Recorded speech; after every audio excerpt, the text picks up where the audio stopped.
Oi, Psi! Seja muito bem-vinda à segunda aula do nosso workshop Segredos da Agenda Plena. Vocês não têm noção de tudo que vai acontecer aqui hoje. Estão preparadas para uma enxurrada de conteúdos? Essa aula é simplesmente o início de tudo que a gente viu ontem aqui. Essa semana a gente vai ensinar você a como conquistar a tão sonhada agenda plena, fazendo o que ama, que é transformar vidas e nunca mais ter problemas com a questão financeira ou ter alguma instabilidade financeira. Nós estamos mostrando também que você pode se destacar através de simples passos que poucos estão fazendo, tornando você única e estimada pelos seus seguidores e também pelos seus pacientes, se diferenciando desse mercado tão concorrido para que você consiga preencher a sua agenda e atuar de forma segura e confiante. Na aula de hoje, nós vamos abrir as nossas agendas e mostrar para vocês que é possível, ou melhor, é mais do que possível,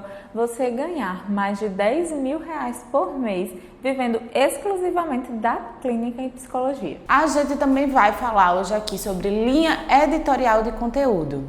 E aí, gente, um fato é que muitas vezes as psicólogas não gostam de falar e de estudar sobre outras áreas além do conteúdo técnico da clínica. A gente acredita que isso deve ser por conta da dificuldade, né, de ser algo realmente trabalhoso. E isso geralmente acontece porque elas ainda não têm o conhecimento necessário. Gente, e fazer tudo isso dá trabalho? Dá trabalho, mas a gente vai dizer uma coisa pra vocês, que bom que dá trabalho, né? Porque aí não vai ser todo mundo que vai fazer, porque nem todo mundo quer fazer o que não é tão fácil assim. E aí quem faz, o que é que acontece? Se destaca. A partir do momento que você começa a dominar as 3 colunas indestrutíveis da psicologia clínica, tudo isso começa a ser mais prazeroso e até divertido para você. Eu sei que você deve estar pensando que tudo isso é muito complicado, que talvez você nem tenha tempo, ou ainda que isso aqui que a gente fala não funciona na sua cidade. Mas calma aí que sobre isso a gente tem algo para dizer também. Se você está realmente comprometida com o seu trabalho e quer realmente viver de clínica, você não pode ignorar as etapas cruciais dessa jornada. Independente da sua abordagem, você tem que profissionalizar o seu negócio, porque é isso que tem diferenciado as psicólogas. Caso contrário, você corre o grande risco de ser ofuscada por psicólogas que estão entrando no mercado agora ou que entraram há menos tempo que você, mas que já entenderam tudo isso que a gente vai falar aqui para você agora e já coloca em prática. Acredite na gente e se lembre dessa frase super clichê. Daqui a um ano você vai ter desejado ter começado hoje. Então vamos ao conteúdo de hoje, né? Já pegamos até aqui um quadrinho bem teachers. Primeiro, a gente vai falar para vocês quais são as 3 colunas indestrutíveis da psicóloga clínica fantástica e de agenda plena. A primeira coluna, gente, são os processos. Primeiro, você precisa entender quais são os processos que são essenciais, os que realmente são úteis e determinantes para o seu sucesso na carreira na clínica. A gente vai citar alguns exemplos de alguns processos para vocês terem ideia do que é que vocês precisam dominar. O roteiro da primeira sessão matadora, contrato terapêutico, anamnese, supervisão, orientação de pais, visita escolar, técnicas e intervenções que você vai precisar fazer com seus pacientes, a alta terapêutica. Então, gente, são todas as etapas do processo maior, que é o processo terapêutico, que vocês precisam dominar de uma forma técnica para que o processo flua de uma forma eficaz e consistente. A segunda coluna indestrutível se chama pessoas. Além de lidar com todos os processos, né, que a gente acabou de citar aqui em cima, nós também precisamos aprender a lidar com pessoas. E vocês devem estar aí pensando, né? Ah, Mirella, somos psicólogas, como é que a gente não vai saber lidar com pessoas? Mas calma que a gente não está falando sobre lidar com o paciente, mas para além do atendimento. Será que vocês estão sabendo realmente lidar com as pessoas? Então, por exemplo, né, como é que é o primeiro contato do teu paciente com você? Quando ele liga ou quando ele manda mensagem? Como é esse primeiro atendimento ali no WhatsApp? Como é que você responde? Como é que você recebe esses pacientes no teu consultório? A primeira vez, a primeira sessão deles? Isso. Se não é você que faz isso desse atendimento, como é que essa pessoa foi treinada para isso? tá em sintonia com a forma, né, com a forma afetuosa que você quer proporcionar uma experiência positiva para o teu paciente na terapia. Como é essa experiência? Desde o WhatsApp até o teu consultório, na recepção, quais são as amenidades, o over-delivery, né, as âncoras positivas. O que é que você tem feito, né, nesse relacionamento para que essa experiência seja positiva? E para além da tua relação com o teu paciente, né, gente? Quando a gente precisa, por exemplo, entrar em contato com uma instituição, com uma escola para fazer a visita escolar, como é que é essa tua relação? Como é que você se posiciona aí nessa comunicação? Então, para além do contato direto na comunicação com a pessoa que te procura, como é que está a tua relação com as outras pessoas ao redor, né? Os familiares, os pais, as instituições? Vamos pensar sobre isso. Além do atendimento clínico. Isso. A terceira coluna indestrutível é o marketing. E, gente, claro, é óbvio que essa coluna você começa a aprimorar após dominar essas duas outras, tá? O marketing é um conjunto de várias técnicas e estratégias de posicionamento de como captar clientes, que vai favorecer muito para que você alcance essa agenda plena e se torne uma psicóloga fantástica. Então, por exemplo, nessa questão do marketing tem tudo a ver com o que a gente sempre fala aqui, do posicionamento, né, gente? É o teu posicionamento nas redes sociais, no teu perfil no Instagram, é o teu posicionamento no offline, né, no atendimento, na clínica. Como você aparece nas redes sociais, mas também, por exemplo, numa entrevista, ou networking, num evento, em tudo que as pessoas possam lembrar de você como uma profissional que eles possam confiar, né? Então entra aí também o marketing humanizado, que é o que permite que as pessoas se conectem com você, com a sua pessoa e que possam chegar a entrar em contato para um atendimento. Então tem todas essas vertentes aí. Então, gente, essas são as 3 colunas. Tô achando chique ficar aqui com o piloto na mão. Me dá um também. Eu quero, pronto. Então é isso, essas são as 3 colunas, né, que nós consideramos indestrutíveis para que de fato você consiga viver de clínica e que, se você parar para pensar, né, todos os problemas e as dificuldades que giram em torno da sua atuação, elas acabam fazendo parte de uma dessas 3 colunas: pessoas, processos e marketing. Isso. Então, assim, se você tem uma dificuldade, não sabe como cobrar um cliente ou evitar inadimplência, muito provavelmente você tem problema na coluna de processos. Então, se está acontecendo, por exemplo, uma alta frequência aí da evasão dos pacientes após a primeira sessão, pode ser que esteja acontecendo algum problema ou alguma dificuldade na coluna pessoas. E se você não está satisfeita com a sua quantidade de pacientes aí na sua agenda, muito provavelmente isso é uma dificuldade de marketing. Então essas são as 3 colunas que nós consideramos essenciais para que a gente conseguisse lá no nosso início preencher toda a nossa agenda de maneira plena lá no nosso primeiro ano de formada. E quando eu falo primeiro ano de formada, não quero dizer que somos iluminadas e diferentonas de todo mundo. Não é bem isso. A gente fala isso para que você entenda que mesmo uma psicóloga com pouca experiência pode ter grandes resultados. Mesmo se você estiver iniciando agora, você pode conseguir. E se você já iniciou, se já atua, melhor ainda, você já tem meio caminho andado. Então vamos lá, né, gente? A gente vai mostrar para vocês a nossa agenda por dentro e mostrar que é possível sim para uma psicóloga viver só de clínica e ganhar mais de 10 mil reais por mês. Então, gente, a gente vai mostrar para vocês agora como que é a nossa agenda. A minha agenda era igual a da Mirella, Ctrl+C, Ctrl+V. Verdade. Sendo que há uns 2 meses eu acabei me desapegando dela. Não sei como isso aconteceu, porque eu também sou muito do papel. Mas como agora eu estou usando o Google Agenda, né, eu acabei deixando ela de lado mesmo. Então já é uma dica também para quem quiser, quem quiser optar por essa parte também eletrônica. Como é que você faz também? A Mi usa as 2 coisas. Isso, eu recebo, né, a minha agenda também online. Mas, gente, eu sou o tipo de pessoa tão pragmática às vezes que dá raiva. Não precisa ser tão assim. Que eu copio toda semana, todos os horários, porque eu gosto de dar essa visualizada, né, no papel. Mas é isso, vocês podem escolher a forma que fica melhor para você. Mas vamos falar dos horários? Vamos. Como é que você faz? Então, gente, hoje em dia, esse ano ainda, acho que desde o ano passado, os meus horários estão sendo da seguinte forma. Na sexta-feira a gente nunca atende, é sagrado. Inicialmente porque a gente tinha aula da pós e depois porque a gente viu que era importantíssimo a gente ter um dia sem atendimentos. Às vezes até em extrema, né, urgência, eu já atendi dia de sexta-feira, mas eu sempre me arrependo. Parece que é uma coisa que não pertence a mim. Né, me atrapalha toda a minha vida. Então eu atendo de segunda a quinta, de 9 às 12 e de 2 às 7. Hoje em dia está sendo assim, alguns dias tem alguns cancelamentos, aí eu junto, coloco tudo numa manhã.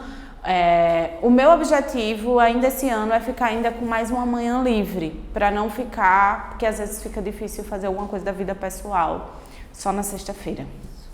Bom, o meu muito parecido, a diferença é só realmente a segunda-feira, que eu não atendo pela manhã.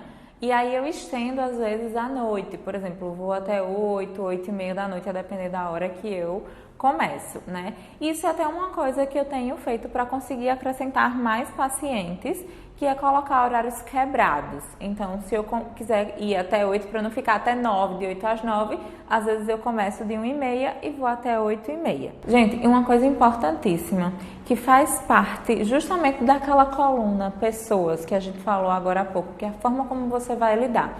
Uma coisa que estava acontecendo muito nos meus atendimentos é que eu estava atrasando dia de terça, quarta e quinta para chegar para o primeiro atendimento. Porque eu tinha que fazer outras coisas, comecei a colocar outros compromissos logo no início da manhã, às 7, 8 horas, e isso tudo estava muito corrido para mim. E eu percebi que isso estava sendo bem difícil para lidar com o paciente, porque eu chegava e dava uma desculpa e dizia isso, e semana que vem isso não vai acontecer, e na outra semana eu atrasava de novo, e isso estava assim me destruindo, né?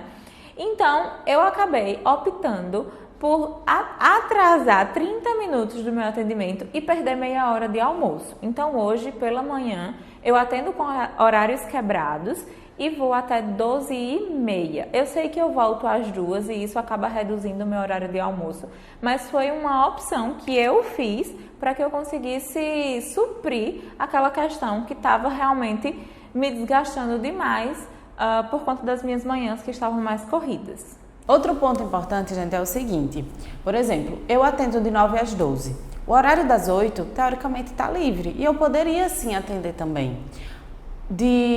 Aí volto à tarde de 2 horas. O horário de 1 hora da tarde também está livre. Eu poderia atender também.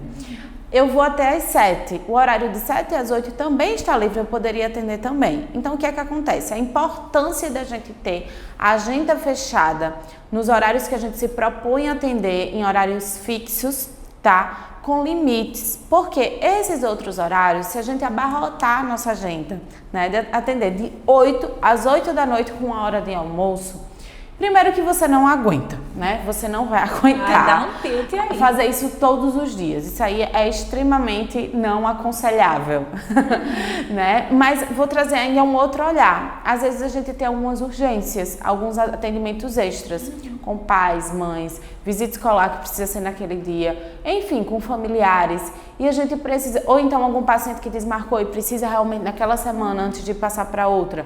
E a gente tendo esses horários extras, né, que os meus são o de 8 da manhã, o de 1 da tarde e o de 7 da noite, a gente consegue fazer esses atendimentos de urgência, né? E aí não comprometer, por exemplo, a sexta, que para mim é tão sagrada. Sim. Gente, tenham um dia que vocês não atendem, porque além de tudo que vocês precisam fazer por vocês, também tem, por exemplo, uma visita escolar, que você não vai sair no meio de uma tarde de atendimento para ir no colégio, voltar e perder 3 horários. Né? Então faz no começo, sei lá, na sexta de manhã logo cedo, né? Faz uma visita escolar. E aí vai organizando aí para que realmente essa agenda, porque é nessa organização que a gente tem o conceito da agenda plena. E olha só, se você quer ter sua agenda plena, como a gente falou na aula passada, sem depender de ninguém, o caminho que a gente indica é o Instagram. Nós já falamos do Instagram em eventos passados. Vocês já devem ter noção, né, da importância do Instagram para essa captação de pacientes e para conseguir a agenda plena. A gente nem vai aprofundar muito aqui, Mas só para recordar, são mais de 500 milhões de pessoas acessando o aplicativo diariamente. É a rede social mais usada no mundo todo. Então, se você não está no Instagram, você está perdendo tempo. E quando a gente fala de Instagram, né, gente, não tem como a gente não falar dos erros que são cometidos por todo mundo no início. E começando pela questão de aparecer, né? Tem gente que cria lá o Instagram profissional e não aparece, gente, pelo menos gravar stories.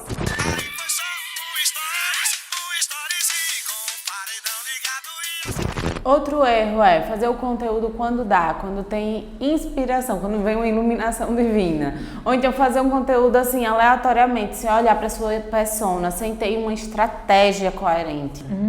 Ou ainda parar de fazer conteúdo ou qualquer outra coisa porque acha que ninguém vai te responder, ou porque ainda ninguém te responde, ou ainda não entregar conteúdo de valor porque acha que as pessoas não vão contratar o seu serviço, né? Vou olhar aqui um post, 5 dicas para fazer meu filho parar de fazer birra, coloquei as dicas em prática e não vou mais buscar terapia. Outro erro é postar por postar sem estratégia. Eu tenho que fazer 500 posts por mês e aí eu tô postando lá aleatoriamente sem ter um objetivo específico, sem ter uma coerência, isso não funciona.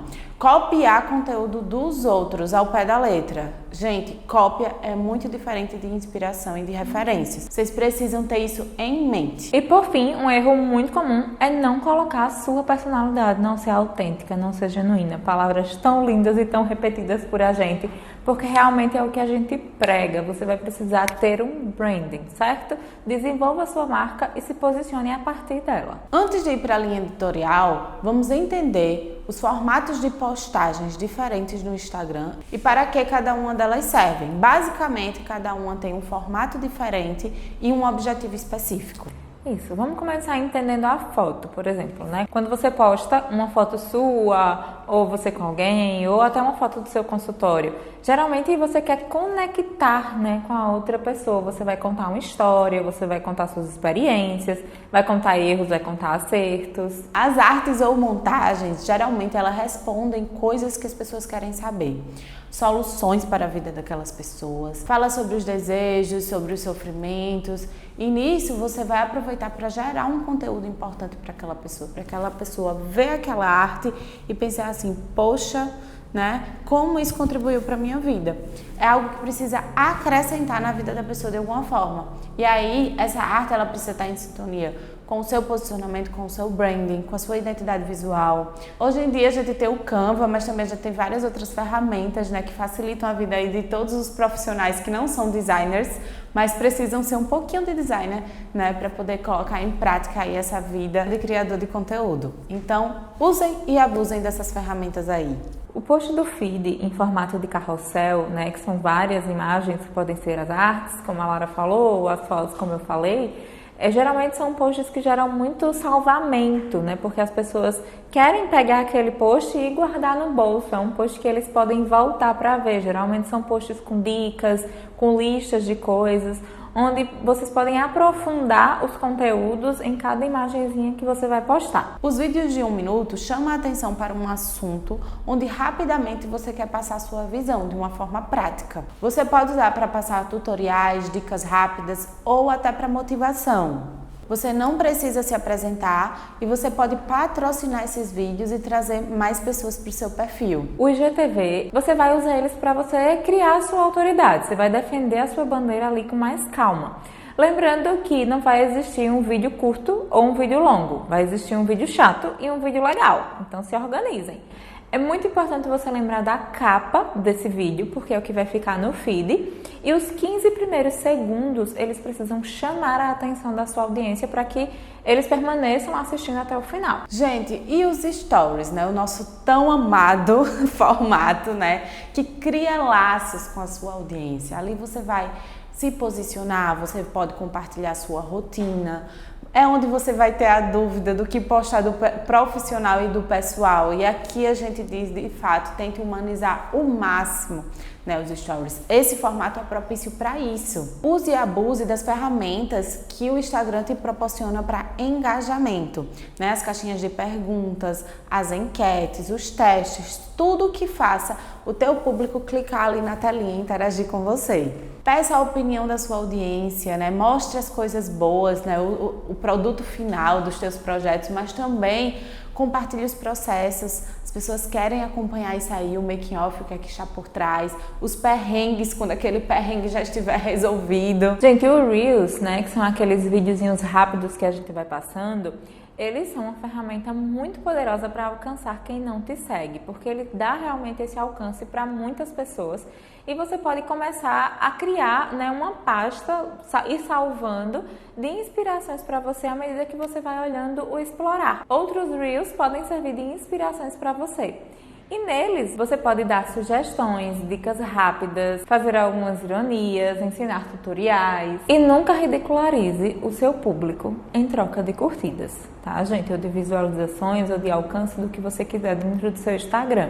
É preciso ter muito bom senso diante do conteúdo que você gera nesses vídeos. E as lives, né, gente? As tão temidas lives, elas servem para criar uma comunidade, para aumentar a sua autoridade, para se conectar com pessoas que acreditam no seu propósito. É um formato que você pode investir em parcerias, né? Fazer a live em dupla, em conjunto, enfim. Converse com o público, ajude pessoas da sua audiência, faça desafios e usem e abusem também desse formato de uma forma que favoreça, né, o teu posicionamento. A partir desses formatos de postagens, você agora vai montar o seu calendário de posts, variando o seu conteúdo e alcançando todo tipo de pessoa, porque cada um vai gostar mais de um tipo de post. Agora vamos para a fase de alinhamento.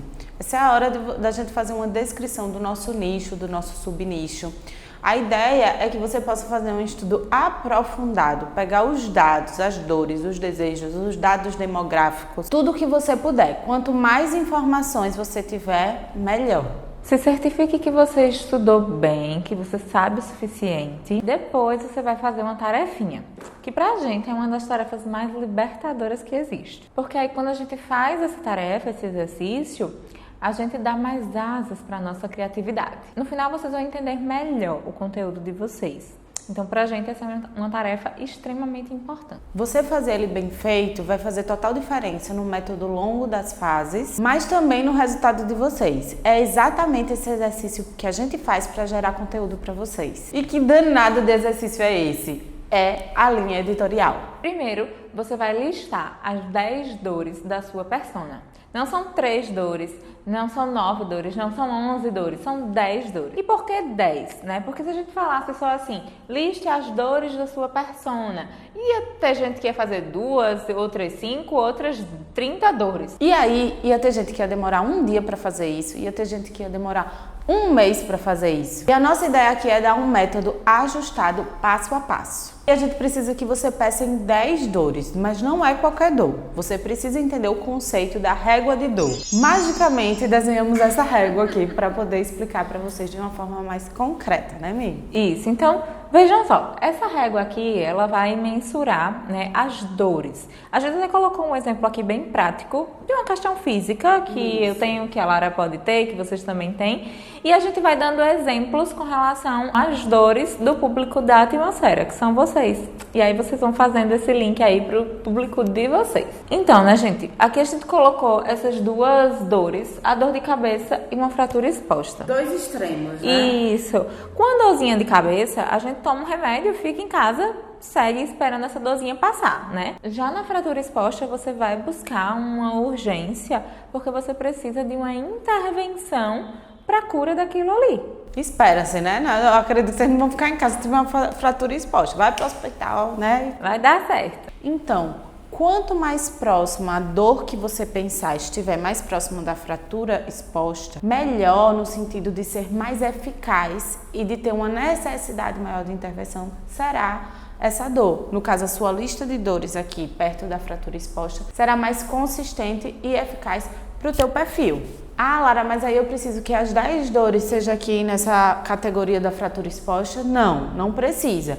Mas pelo menos umas 3 ou 4 a gente acha importante que seja aqui, mais perto desse extremo. Até porque isso vai fazer com que as pessoas se identifiquem também mais. É aquela ideia, se alguém postar algo sobre dor de cabeça, talvez eu só pare para prestar muita atenção naquilo se eu tiver uma enxaqueca, por exemplo. Né? Se eu tenho uma dorzinha de cabeça naturalmente vez ou outra, eu não vou prestar tanta atenção, porque eu não estou precisando da intervenção para aquilo ali. Então essa é a primeira fase da linha editorial, né? Desenvolver essa lista de dores. Então, gente, eu já estava aqui pensando, né, em alguns exemplos, como eu falei agora há pouco, que sejam referentes ao público da atmosfera. Então você que está aí assistindo, provavelmente, se a gente fosse fazer essa lista de dores, aqui nessa parte da dor de cabeça, a gente colocaria um comportamento mais de procrastinar, né? Deixar para fazer tudo depois, um perfeccionismo muito grande. Outra dor seria a vergonha de aparecer, de gravar stories, postar lá uma fotinha sua.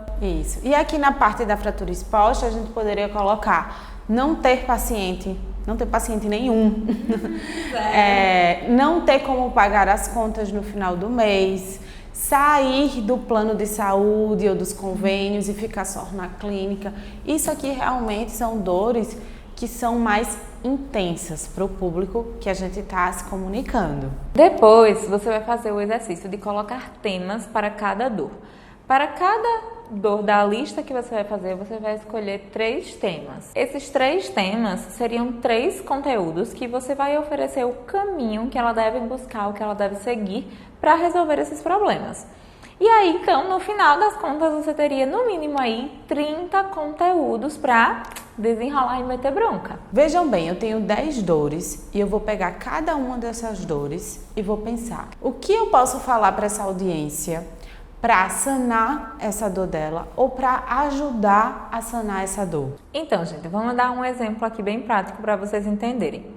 Uma dor, né, das psicólogas que a gente recebe muito é essa questão de não conseguir pacientes. E aí acaba deitando na hora de dormir, bota a cabecinha no travesseiro e pensa: como é que eu vou pagar os boletos desse mês se eu não tenho paciente e se eu não estou recebendo dinheiro? E essa historinha de preocupações, de não conseguir dormir, vai gerando uma bola de neve e vai atrapalhando outras áreas da tua vida. A partir dessa dor, a gente vai pensando: qual conteúdo eu tenho para poder combater essa dor que eu identifiquei? Qual o conteúdo que você tem para combater essa dor da sua persona? O que a gente pode fazer para poder melhorar a agenda dessa psicóloga? Para diminuir essa dor que tanto a aflige, para melhorar essas noites mal dormidas? Pronto, e aí é que começa a cair a ficha, né? Porque às vezes a gente tem muito esse problema de não programar o conteúdo, não se organizar, e tem que lembrar que sem um direcionamento o barco não sai do lugar. A partir desse exercício, nós vamos extrair muitos conteúdos originais. Às vezes as coisas são tão simples, a gente já sabe aquele conteúdo, a gente já está tão acostumado com aquilo e fica difícil compreender que aquele conteúdo pode ter grande valor para uma pessoa e combater alguma dor daquela pessoa. E aí, a partir desse exercício, você vai desbloquear a sua criatividade e é uma grande oportunidade para você conhecer cada vez mais sobre seu nicho e sobre todo o conteúdo que você quer organizar para o teu perfil. Você vai sair desse exercício com uma visão muito ampla do seu nicho, do seu público, de como de verdade ajudar essas pessoas. A ideia aqui é você gerar conteúdo de valor que seja muito bom, que gere impacto. Não tenha medo disso, faça dessa forma. Se você está entregando aquele conteúdo morno só para preencher tabela, a probabilidade é que a sua captação de pacientes fique muito comprometida. Agora, se você entrou para gerar resultados para sua audiência, mesmo que de graça, mas para fazer acontecer, para colocar o melhor conteúdo no jogo, aí é diferente. O impacto que você vai ter é diferente. Então, tenta pensar nos conteúdos que realmente vão ajudar a resolver ou vão ajudar a trilhar o caminho para a solução dessa dor. Onde realmente você pode dar uma aula sobre aquilo. Se você tem 30 temas e grava um vídeo ou faz uma live por semana sobre aquele conteúdo, a partir disso você tem 30 semanas de conteúdo. E aí, a partir dessa live, por exemplo, você pode fazer cortes de vários trechinhos dessa live. Você pode fazer artes em cima de alguns tópicos, você pode fazer carrossel, reels. E aí, naquela semana, você vai explorar os diferentes formatos de postagens que o Instagram proporciona, vai explorar aquele tema a partir da live ou do vídeo que você gravou. Gente, é claro que vocês não precisam fazer live assim de cara, se vocês ainda não se sentem confortáveis para isso. Mas, por outro lado, a live, né, é aquela coisa que conecta, você tá ali ao vivo, tá se comunicando, as pessoas perguntam, você responde, é uma interação direta. Mas se você não se sentir confortável ainda, também fique tranquila, relaxa aí. A gente não vai obrigar ninguém a nada, lembrem-se disso.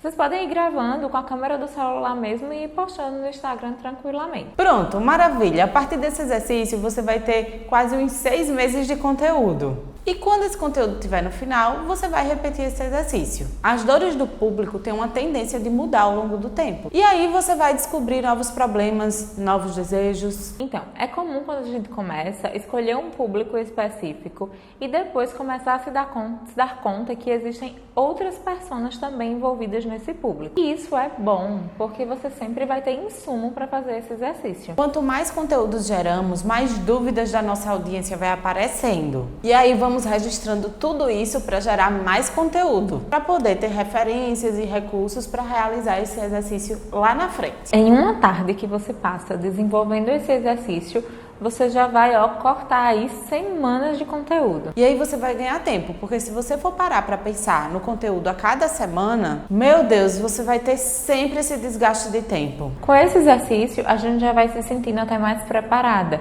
porque a cada semana a gente vai pensando no conteúdo para aqueles dias, né, para aquela semana, e a gente vai ficar pensando aqui na cabeça o que é que eu vou falar sobre isso. Resumindo então, gente, 10 dores, 3 temas para cada dor, 30 conteúdos. Desses conteúdos, vídeos profundos de 30 minutos.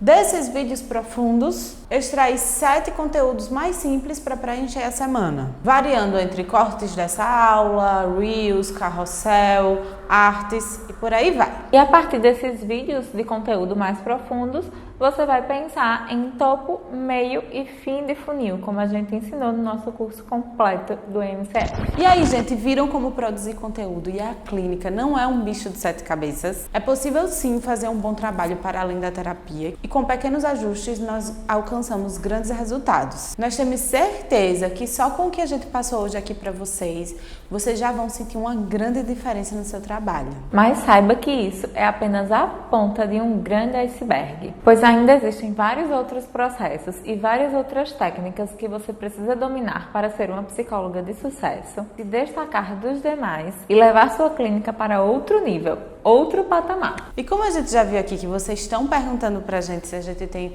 um curso completo, com mais profundidade, com todo o passo a passo desse fantástico mundo que é a clínica, tudo detalhadinho com todo o nosso método de trabalho. Então saiba que sim, nós temos o nosso método Clínica Fantástica, o famoso MCF. Esse é o curso mais completo e nunca visto antes sobre a psicologia clínica. Mas isso a gente vai deixar para falar mais lá na frente, tá certo? E também como você pode fazer para conseguir uma vaga, né, no nosso curso e fazer parte dessa família de psis fantásticas. Gente, e antes da gente finalizar, deixa eu pedir para vocês que qualquer dúvida que vocês tenham, sugestões, comentários, deixa aqui embaixo que nós vamos fazer o possível para responder e estar pertinho de vocês. E não esquece também, se esse conteúdo te ajudou e se você acha que pode ajudar outras psicólogas da mesma forma, envia para suas amigas psis, posta lá nos stories, compartilha e marca o @ da Atmosfera Psi. A gente vê vocês na próxima aula. Tchau, tchau!